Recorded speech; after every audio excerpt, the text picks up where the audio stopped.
राज्यातील आगामी जिल्हा परिषद आणि पंचायत समिती निवडणुकांच्या पार्श्वभूमीवर एक मोठी राजकीय बातमी समोर येत आहे। दोन्ही राष्ट्रवादी काँग्रेस आगामी निवडणुका एकत्र लढविणार असल्याची घोषणा माजी मंत्री राजेश टोपे यांनी केली आहे।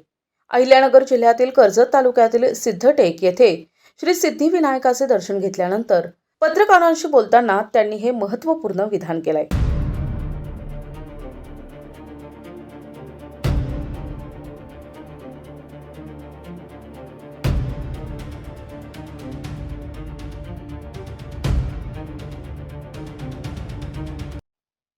माजी मंत्री राजेश टोपे यांनी सिद्धटेक येथे श्री सिद्धिविनायकाची आरती करून दर्शनाचा लाभ घेतला।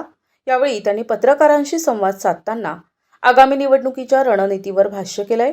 टोपे म्हणाले की राज्यातील 12 जिल्हा परिषदा आणि 125 पंचायत समित्यांच्या आगामी निवडणुकांमध्ये दोन्ही राष्ट्रवादी काँग्रेस एकत्र सामोरे जातील।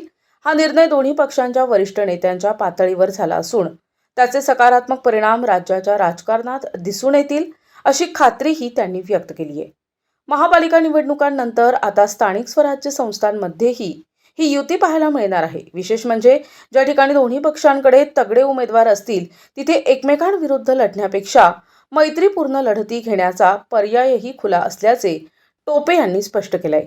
या निर्णयामुळे राष्ट्रवादी काँग्रेसच्या कार्यकर्त्यांमध्ये नवा उत्साह संचारला असून विरोधकांसमोर मात्र मोठे आव्हान उभे ठाकले आहे।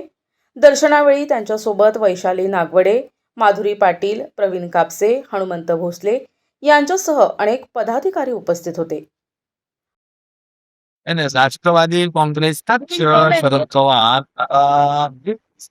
जो काही कुठची निवडणुका असतील किंवा असेल तर आम्ही आता जिल्ह्याच्या निवडणुकी या कोणातून एक नक्कीच ठरवते की राष्ट्रवादी काँग्रेस पक्ष जे आहेत एकत्र मिळून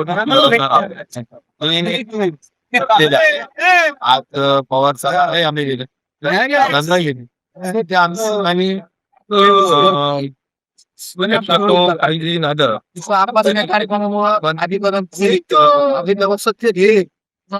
प्रक्रिया पुढे हळूहळू बघूया काय, पण आता तरी आघाडी